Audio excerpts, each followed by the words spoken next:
오늘 제목을요, 신앙생활은 정원 가꾸기입니다. 신앙생활은 정원 가꾸기입니다. 라는 제목으로 하나님 말씀 전하도록 하겠습니다. 프랑스 작가 마르셀 프루스트의 소설이 있는데, 잃어버린 시간을 찾아서 라는 소설입니다. 그 소설 속에는 마들렌 이야기가 나오는데, 주인공이 홍차에 적신 마들렌을 먹는 순간 유년 시절의 기억이 물밀듯이 쏟아져 나옵니다. 그래서 마들렌을 먹는 것은 과거의 경험과 감정을 현재로 불러내는 그러한 시간이다라고 이야기를 하고 있습니다. 우리 그런 것도 있잖아요. 어떤 음식을 먹으면은 과거가 생각이 나고 그때 참 행복했지, 이런 생각이 들지 않습니까? 바로 그걸 이야기합니다. 그래서 프루스트는 이것을 비자발적 기억이라 이렇게 말을 합니다. 다시 한번 말씀드릴게요. 비자발적 기억이라. 우리 뇌는 놀라운 기억의 정원입니다. 여러분, 그 정원에 무엇을 심고 가꾸느냐에 따라서 우리의 삶의 행복이 결정되어지고 인생이 결정되어진다라고 할 수가 있습니다. 만약에 부정적인 것을 심으면 어떻게 될까요? 여러분, 우리는 불행감을 느낄 수밖에 없잖아요. 그런데 우리가 신앙생활하면서 감사와 기쁨의 순간들을 의식적으로, 의지적으로 간직하게 되면은 그 순간이 되고 그 음악을 듣고 그 찬양을 듣고 그러면 어때요? 참 행복해지잖아요. 그래서 여러분, 신앙생활은 바로 정원 가꾸기예요. 좋은 정원에다가 아름다운 추억을 가꾸는 것입니다. 그래서 좋은 씨앗 심어야 돼요. 좋은 나무 심어야 되는 것입니다. 그러면 어떤 일이 벌어질까요? 행복한 정원이 될 것이고, 어느 날인가 그곳에서 아름다운 꽃이 피고 열매가 맺히는 귀한 날이 오게 되어질 것입니다. 그래서 이렇게 다시 한번 정리할 수 있습니다. 신앙생활은 정원 가꾸기이다. 정원 가꾸기이다. 그러면 이렇게 질문해 볼게요. 여러분의 정원은 건강하십니까? 여러분의 정원은 아름답습니까? 어때요? 잡초가 무성하지는 않나요? 아니길 바랍니다. 본문은 사도 바울이 데살로니가 교회 성도들을 위해서 어떠한 자세와 열정을 가지고 사역했는지, 어떻게 믿음의 씨앗을 심었는지를 보여주고 있는 내용입니다. 어떻게 보면 목회자 주일에 전할 말씀이다라고 할 수가 있겠죠. 자, 첫 번째로 1절로부터 5절 말씀을 보면은 하나님 앞에 부끄럽지 않는 씨앗을 심었다는 것을 말씀하고 있습니다. 원문에 보면은 1절에 왜냐하면이라고 하는 가르라는 단어가 있습니다. 이게 번역되어지지 않았는데 이게 앞장에 있는 그 1장의 내용을 가지고 설명해 주는 내용입니다. 그러면서 특별히 여러분 1절 말씀을 한번 보시기 바랍니다. 헛되지 않은 줄 너희가 친히 아나니. 헛되지 않는다. 이 말이 공허하거나 무익하지 않았다, 이런 말의 그 완료형이거든요. 그러니까 지금까지 사도 바울이 복음의 사역을 한 것이 너희들을 위해서, 데살로니가 교회 성도들을 위해서 사역한 것이 절대로 공허하거나 헛된 것이나 무익한 것이 되지 않았다. 근데 이것이 계속해서 이어지고 있다. 현재까지 계속되어지고 있음을 이야기하고 있습니다. 얼마나 사도 바울이 열심을 품고 그렇게 사역을 했겠습니까? 그런데 그 결과로 계속해서 열매가 맺혀지고 있다라는 거예요. 근데 어떻습니까? 우리가 데살로니가 교회를 생각하면요, 사도 바울이 사역하다가 3주만 사역하고 악한 사람들 때문에 핍박을 받아서 도망가잖아요. 도망갔다는 표현보다 사역지를 옮기게 되어지잖아요. 그래서 실제로 그 교회를 잘 보지를 못하고 있었어요. 알지를 못했는데 다른 사람이 와가지고 데살로니가 교회가 당신이 떠난 후에 이런 열매들을 맺고 이렇게 아름답게 교회가 세워지고 있습니다. 이렇게 이야기를 전해 들은 거예요. 얼마나 행복했겠어요. 너무 행복하지 않았겠습니까? 그런데 우리가 이 데살로니가 교회 소식을 듣는데 2절 말씀에 보면은 고난과 능력이라는 말이 나오잖아요. 그러니까 빌립보 교회에서 귀신 들려 점을 쳐주는 그런 여종이 있었는데 이 여종을 고쳐줬잖아요. 그 여종이 계속 쫓아다니면서 사도 바울은 하나님의 나라를 전하는 주의 종이라고 계속 하니까 너무 난 그 사건만 보면 재밌어요. 나 같으면 귀신 들린 자가 보이면 바로 고쳐줄 것 같아요. 근데 사도 바울이 안 고쳐줘요. 안 고쳐주고 계속 쫓아다니면서 이 사람은 하나님의 종이고 복음을 너희에게 전하는 말 하도 옆에서 떠드니까 귀찮아가지고 고쳐줍니다. 그런데 어떻게 됐어요? 점을 치는데 용한 점쟁이였잖아요. 깃발 3개 꽂을 수 있는 그런 점쟁이였잖아요. 아시죠? 깃발 3개. 그 용한 점쟁이였단 말이에요. 그런데 이 여종이 건강하게 되어지니까 주인이 수입원이 끊어졌잖아요. 돈을 못 벌게 됐잖아요. 그래가지고 심한 매타작을 하고 그리고 정확한 판결도 없이 옥에 가둬버립니다. 그러니까 밤늦게까지 이렇게 매를 맞았나 봐요. 밤늦게까지 이렇게 감옥에 갇혀가지고는 거기서 기도하고 찬송하지 않습니까? 바로 그거예요. 그 고난과 능력을 바로 그걸 이야기하는데 또 능력이라는 말은 오만무례하고 모욕을 당한 것을 말을 하고 있습니다. 자, 그런데 이런 상황에서 하나님을 힘입어서 복음을 전했대요. 낙심할 수 있었잖아요. 절망할 수 있었잖아요. 우리는 조금만 어려움이 오면은요 금방 시험 들어요. 그런데 어떻습니까? 사도 바울은 그렇지 않았어요. 열악한 환경 속에서도 찬송했고 엄청난 기적 속에서도 그는 지진이 일어나고 옥문이 열리고 쇠사슬이 풀어졌음에도 불구하고 도망가지 않냐고 살 길을 찾아가지 않냐고 그대로 그 자리에 침착하게 앉아가지고는 간수장을 구원하는 모습. 환경에 흔들리질 않아요. 기적에도 흔들리지 않아요. 오로지 그는 모든 것이 어디에다 포커스가 맞춰져 있었어요? 영혼을 구원하는 일에 포커스가 맞춰져 있었어요. 얼마나 아름다운 삶입니까? 여기 힘입어라는 말이 있죠. 힘입어라는 말의 원형은요. 이게 뭐냐면은 담대하게 행동하다, 담대한 태를 취하다, 기탄 없이 말하다 라는 뜻입니다. 그러니까 하나님이 주신 힘으로 계속해서 담대하게 누구 앞에서든지 복음을 전했다는 거예요. 사역은 이렇게 하는 것입니다. 신앙생활은 어떻게 하는 거예요? 이렇게 하는 거예요. 하나님을 힘을 입어가지고 하는 거예요. 다르게 이야기할게요. 하나님의 힘으로 주의 일을 하는 것입니다. 내 힘으로 하는 거 아니에요. 자꾸 내 힘으로 하니까 인간의 소리가 나오는 거예요. 자꾸 내 힘으로 하니까 시험이 드는 거예요. 자꾸 내 힘으로 하니까 쓰러지는 거예요. 아니에요. 하나님이 주신 힘으로 하는 것입니다. 하나님이 주신 힘으로. 많은 싸움 중에라는 말이 있죠. 많은 싸움 중에 이 말은 무슨 말이냐면은 말 그대로 번역하면 많은 고난 가운데 이런 뜻이에요. 많은 싸움 가운데 많은 고난 가운데. 그러니까 사도 바울이 핍박을 받는 가운데서도요. 주의 일을 하나님이 주신 힘으로 주의 일을 하는 가운데서도 너무 힘드니까 많은 고난이 있었어요. 그러니까 번뇌가 있었어요. 고민이 있었어요. 여러분 가끔 그래요. 사람들은 목사님 나 그냥 머리 아파 죽겠다고 그래요. 여러분 오늘 이 말씀으로 위로받길 바랍니다. 사도 바울도 고민했습니다. 사도 바울도 복잡했다고요. 아멘하기 싫죠. 네, 그럴 줄 알아요. 그런데 참 고민이 많았습니다. 고뇌했습니다. 고뇌했는데 그럼에도 불구하고 하나님의 복음을 너에게 전했대요. 그런 여기서 중요한 사실이 있어요. 복음의 기원은 사람의 지식이 아니라 하나님이라는 거예요. 여러분 복음의 기원이 뭐라고요? 하나님입니다.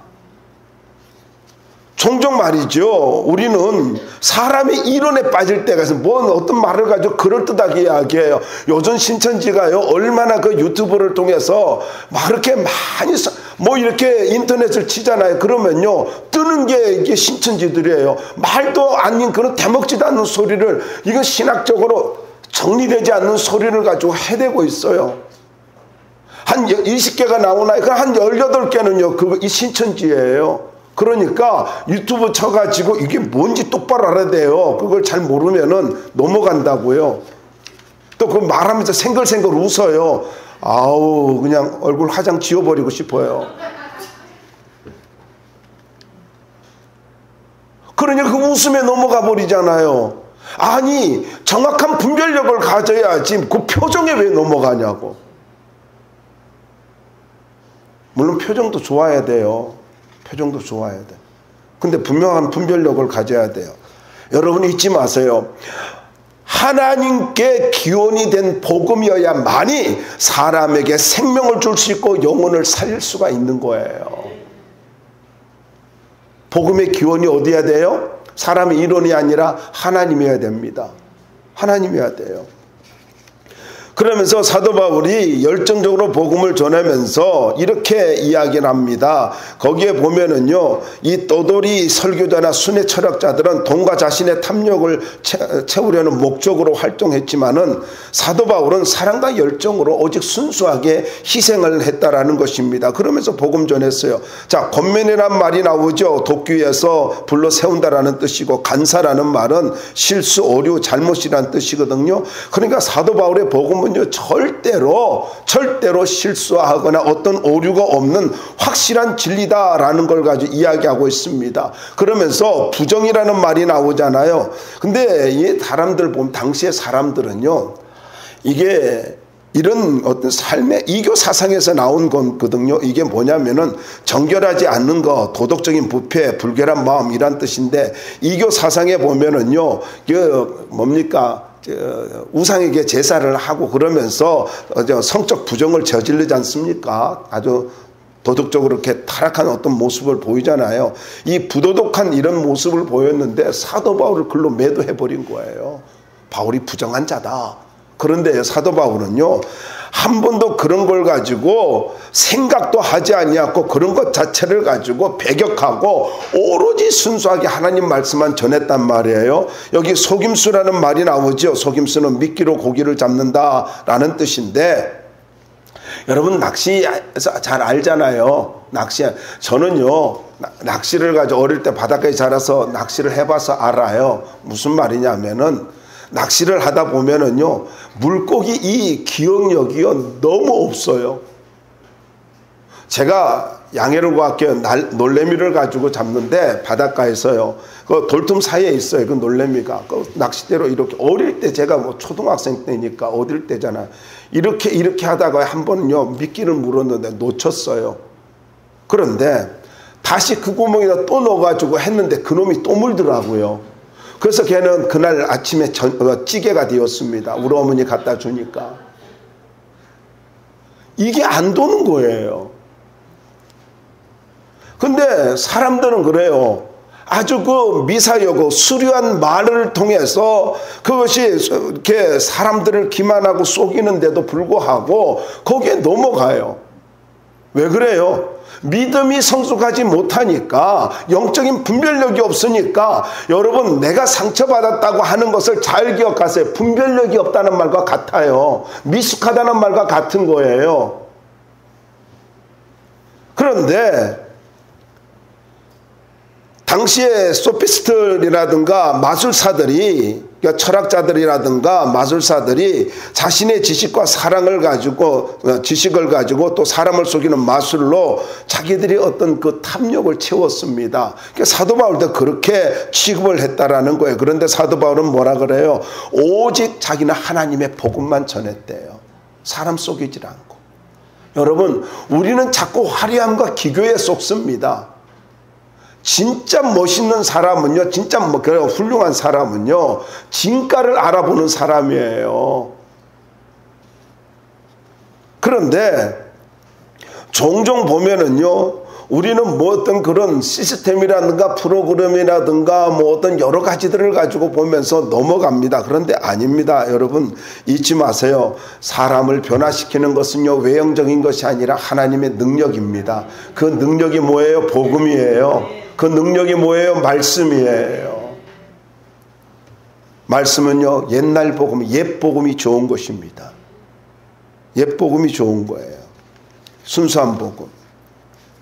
그래서 여기 4절에 보면 옳게 여겼다라는 말이 나오죠. 이 말은 금과 은을 재련할 때 사용하는 그런 말인데 연단하다, 증명하다, 시험하다라는 뜻입니다. 그러니까 사도 바울은 하나님께 옳게 여김을, 다르게 말하면 하나님께 합격하심을 받아가지고 하나님께 위임을 받아줬다는 거예요. 특별히 여러분 위탁받았으니라는 말이 나오죠. 하나님으로부터 믿어졌다, 하나님께서 신임하고 맡기셨다, 그런 의미예요. 그러니까 하나님이 인정하고 하나님이 맡긴 그러한 복음을, 하나님께서 복음을 맡긴 그러한 주의 종이다라는 거예요. 근데 여러분 말씀에 보니까 여기 그의 목적이 뭐였어요? 하나님을 기쁘시게 하려 함이라. 목적은요, 자기 사역의 목적은 하나님을 기쁘게 하는 거였어요.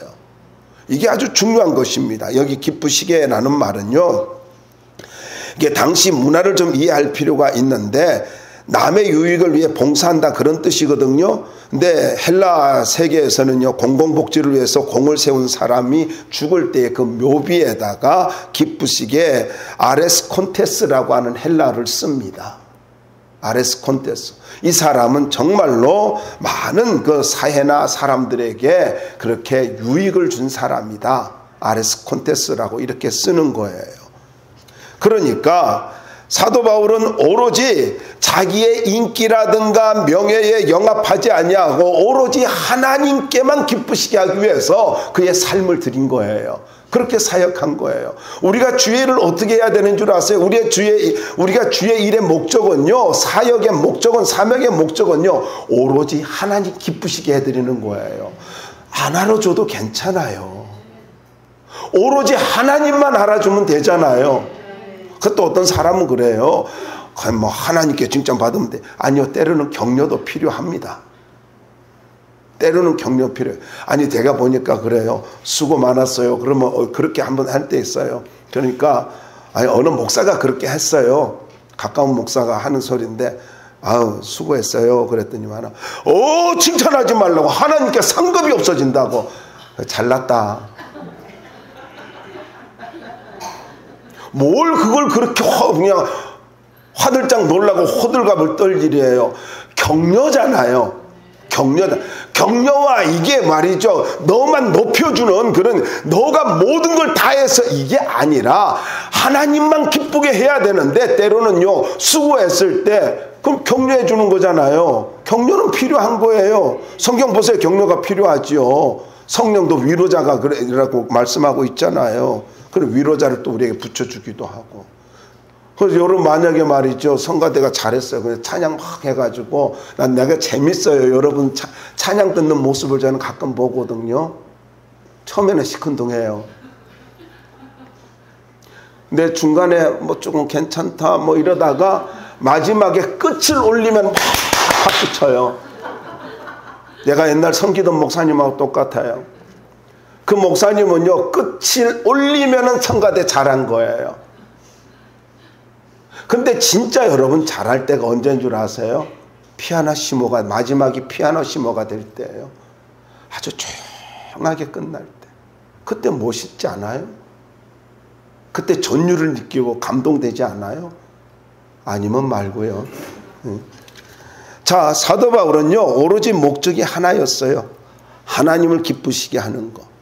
그러면서 감찰하다는 말이 나오죠. 시험을 통해 인정하다라는 뜻으로서요, 하나님께서 우리의 인간의 심장과 폐부를 감찰하시는 분이기 때문에 하나님을 의식하고 사역했다는 거예요. 하나님을 기쁘시게 하고 하나님을 의식하고 사역했다. 그러면서 여러분 보자고요. 아첨의 말이나 탐심의 탈을 쓰지 아니했다라고 하는데 5절에 아첨하는 말이 뭐냐면은요, 이게 자신의 이익을 위해서 미리 계산해 놓고 하는 말입니다.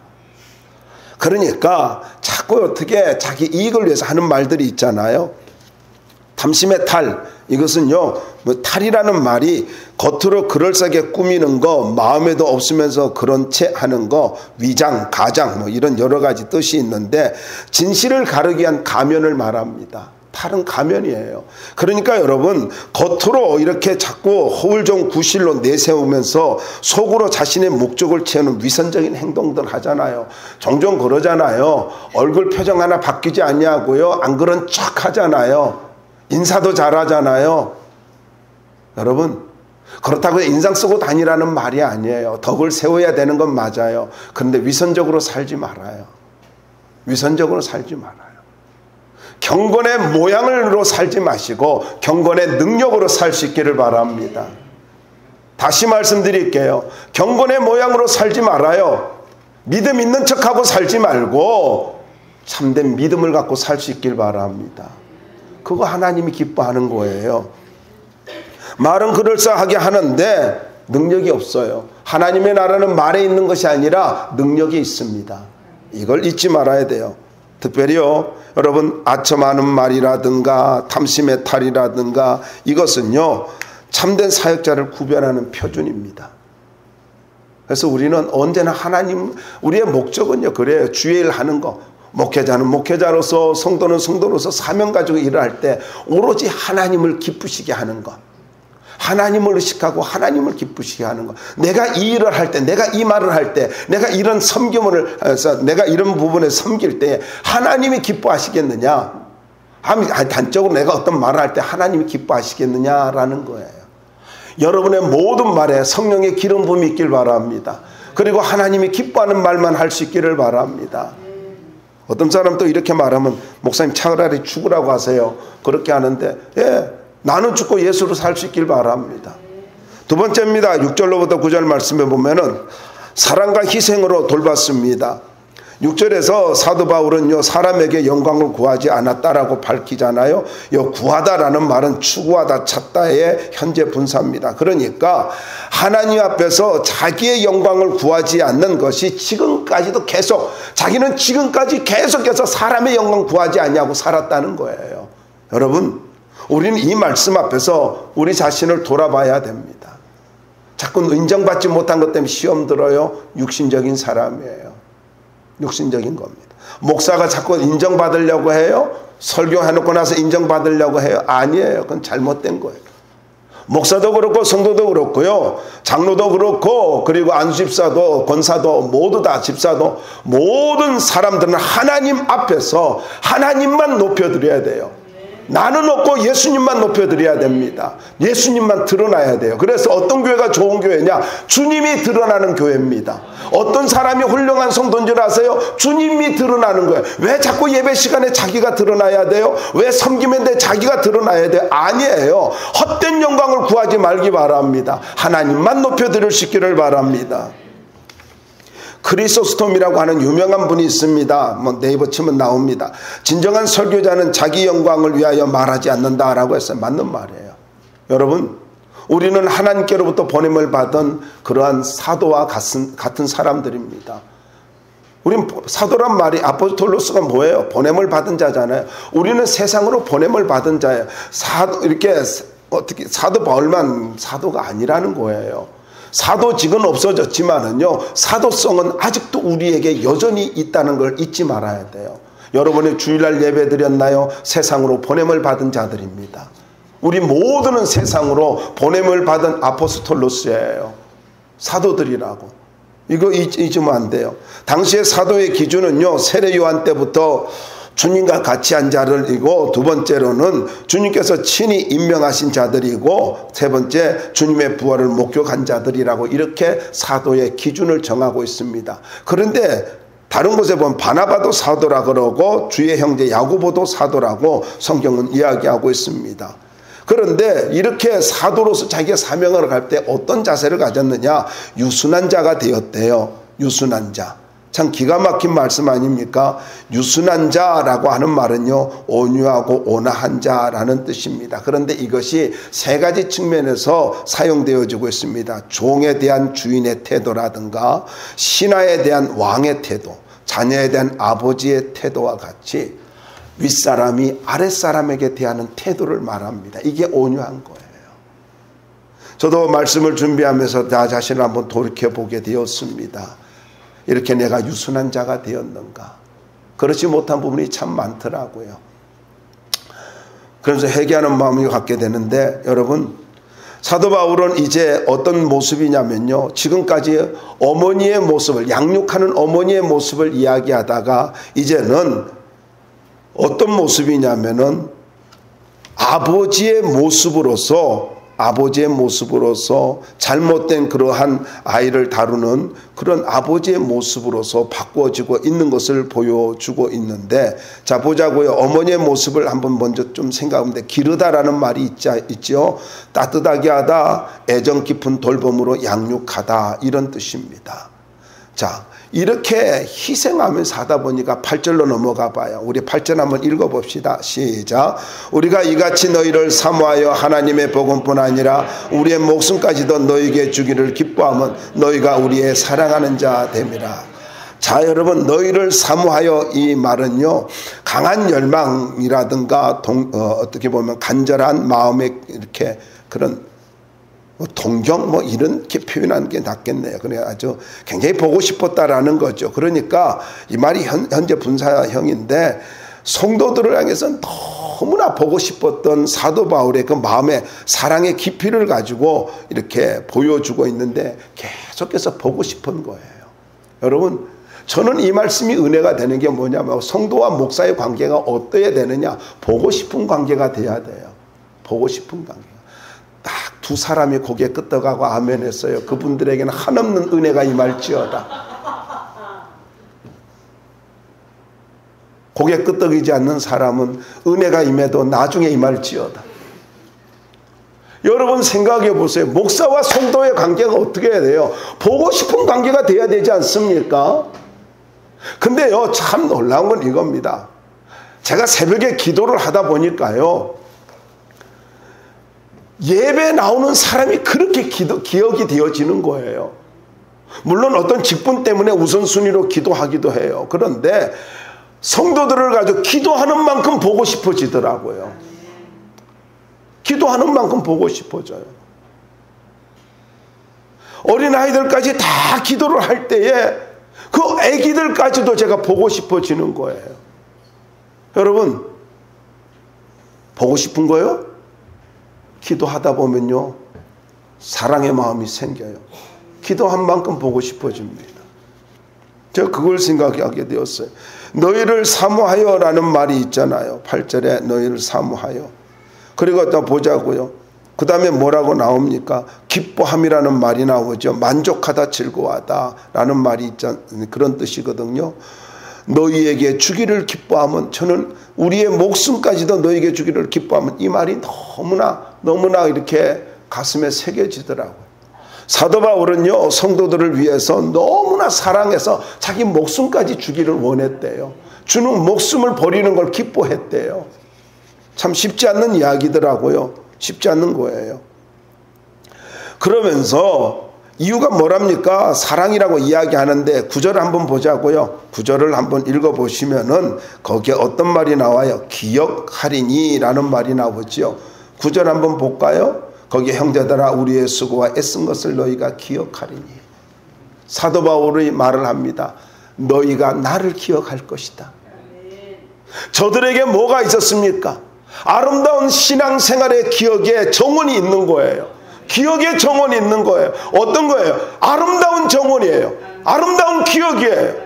여러분, 건강한 신앙생활을 하기를 원해요. 아름다운 기억이 있어야 됩니다. 그런데 이 아름다운 정원이 기억의 정원이 있을 때에 건강한 신앙생활을 할 수 있지만은, 그렇지 않으면은요, 이 믿음이 지저분하게 되어서 회복하기가, 여러분 보잖아요. 정원이 이렇게 파괴되어지면은 그거 다시 가꾸기 얼마나 힘들어요. 차라리 처음부터 심는 게 낫죠. 그렇잖아요. 여러분, 상처 입었다고요? 물어봅시다. 여러분, 상처라고 한번 물어볼게요. 누가 여러분에게 상처를 받으라고 했나요? 받으라고 했나요? 너 상처 받아, 그렇게 누가 말을 했나요? 내가 받은 거잖아요. 이 말을 다르게 말할까요? 내가 반응한 거잖아요.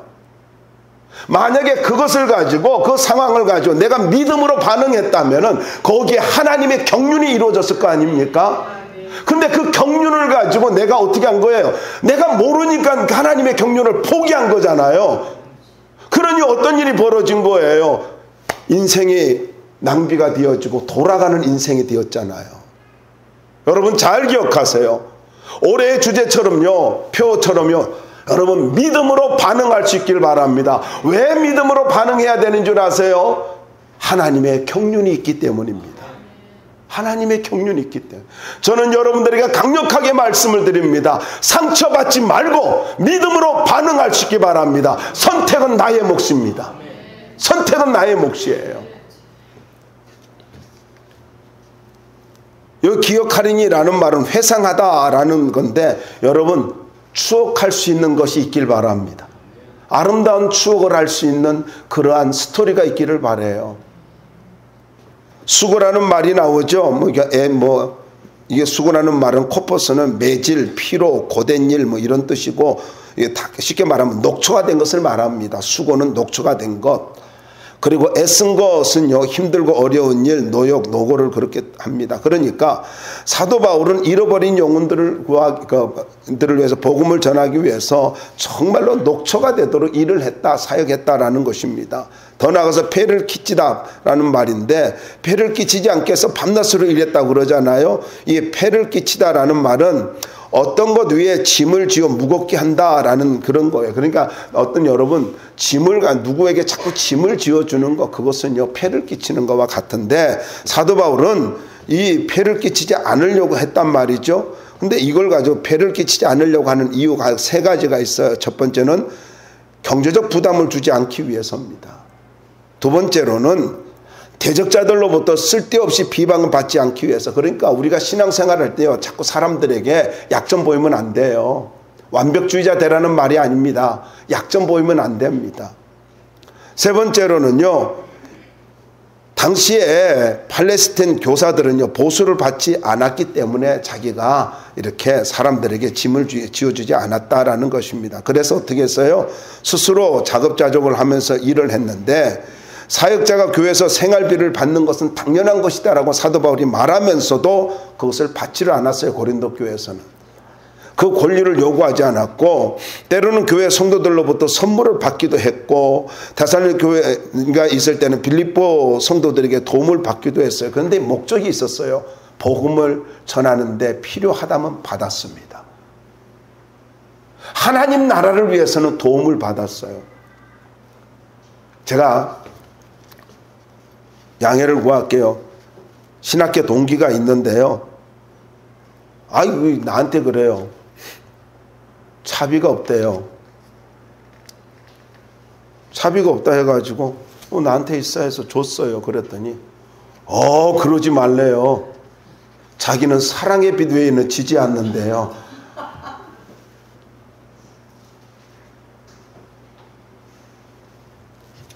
아니, 하나님이 나를 통해서 하나님이 사랑의 손길을 이렇게 보여줄 수 있잖아요. 내가 쓰임 받은 거잖아요. 얼마나 감사해요. 이렇게 말하면 이 목사를 통해서 하나님이 채워주시네, 감사합니다, 이래야 될 것 아니에요? 근데 사랑의 빛 외에는 지지 말라고 했다고. 걔는 성경을 어떻게 이해하는지 모르겠어요. 그래서 참 안타깝더라고요. 막혀도 그렇게 막히면 안 됩니다. 여러분 좀요 열린 마음을 갖고 볼 수 있기를 바라요. 그래서 심리학에서는 그래요. 잘 받는 사람이 건강한 사람입니다. 잘 받는 사람이 남을 대접할 수 있는 사람이에요. 잘 받을 수 있기를 바랍니다. 누가 주잖아요. 그러면 할렐루야 감사합니다 하고 받으세요. 그러면 저는 그래요. 누가요 나한테 뭘 주더라고요. 할렐루야 고맙습니다, 가서 밥 먹으셔 내가 살게 그랬어요. 뭔 말인지 모르면 간다요.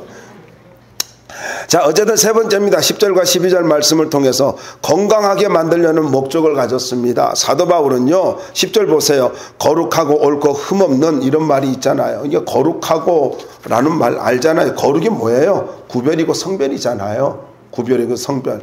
그래서 하나님을 향한 자는 언제나 구별된 삶을 살아야 돼요. 그리고 옳고라는 말은 하나님과 사람의 법을 지키는 거, 올바른 행위를 말하고 흠없이는 하나님과 사람 앞에서 책망할 것이 없는 단정한 생활을 말합니다. 흠없이는 단정한 생활, 이렇게 이해하면 돼요. 그러니까 사도 바울은요, 사람들에게 어떤 것을 가지고 허점을 보이지 않으려고 그렇게 하나님 앞에서 살아갔다라는 거예요.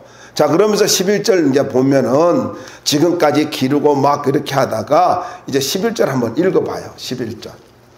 시작. 너희도 아는 바와 같이 우리가 너희 각 사람에게 아버지가 자기 자녀에게 하듯 권면하고 위로하고 경계하노니. 자, 지금까지는 기르고 양육, 어머니의 모습을 보였다면 지금은 아버지의 모습을 가지고 보여주고 있습니다. 그러니까 여기 경계라는 말을 가지고 이해하면 좋아요. 무슨 말이냐면은 잘못된 길에 빠져 있거나 나태한 자들이 바른 길에 설 수 있도록 그렇게 가르쳐 주는 것, 이것이 경계입니다. 그러니까 잘못된 신앙을 바르게 교육하기 위한 아버지의 모습으로 지금 말씀을 하고 있다라는 것입니다. 간단해요. 여러분, 목회자의 마음은요, 성도가 건강하게 신앙생활을 하는 것입니다. 자기 자리에 서 있는 거예요. 목사의 기쁨이 뭔 줄 아세요? 사도 요한은요, 내 자녀들이 진리 안에서 행한다는 것을 듣는 것보다 더 기쁜 일이 없다라고 고백하고 있습니다. 이게 목회자의 기쁨이에요. 누가 기도 생활 잘해요, 누가 예배 생활 잘해요, 그러면요 그같이 목사가 행복한 건 없어요. 너무너무 행복한 거예요. 12절 말씀 읽으면서 정리하자고요. 함께 읽어봅시다. 시작. 이는 너희를 부르사 자기 나라와 영광에 이르게 하시는 하나님께 합당하게 하려 함이라. 할렐루야.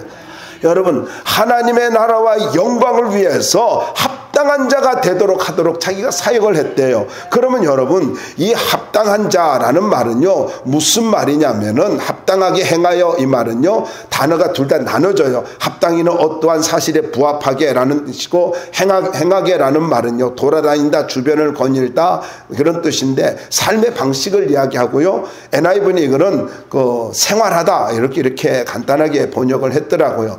그래서 이 말을 합당하게 행하여 라는 말은요, 하나님의 뜻을 충족시키며 살아가는 것입니다. 합당하게 행하여라는 말이 뭐라고요? 하나님의 뜻을 충족하며 살아가는 것. 여러분, 우리 어떻게 살아야 돼요? 나의 뜻이 아닙니다. 우리 어떻게 살아야 돼요? 삶의 기준이 내가 아니라 하나님의 뜻이어야 됩니다. 매일같이 하나님의 뜻이 무엇인가를 물어야 돼요. 그냥 아무 생각 없이 그날 스케줄 따라 살아가는 것이 아니라, 하나님, 오늘 나를 향한 하나님의 뜻이 무엇입니까?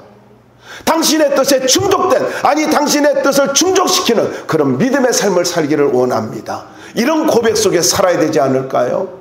하나님의 뜻 묻습니다. 여러분의 삶의 하루는 하나님의 뜻이 있습니까? 그냥 하루 종일 지나고 나니까 하루가 끝났습니까? 아니요, 그게 아니라 하나님의 뜻을 충족시켜주는 그런 삶을 살아야 되는 거예요. 그게 하나님 기뻐하는 거라고요. 말씀 마무리할게요. 여러분, 좋은 신앙의 추억은 언제나 우리를 행복하게 한다는 것입니다. 그러므로 기억의 정원에 믿음으로 반응하여서 아름다운 씨앗을 심고 나무를 가꿀 수 있기를 바랍니다.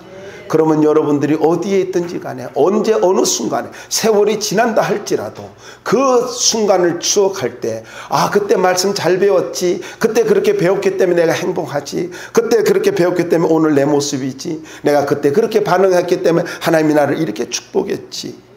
여러분, 여러분의 기억의 정원에 아름다운 추억을 꺼내볼 수 있는 그런 믿음의 씨앗들이 있기를 주의 이름으로 축원합니다.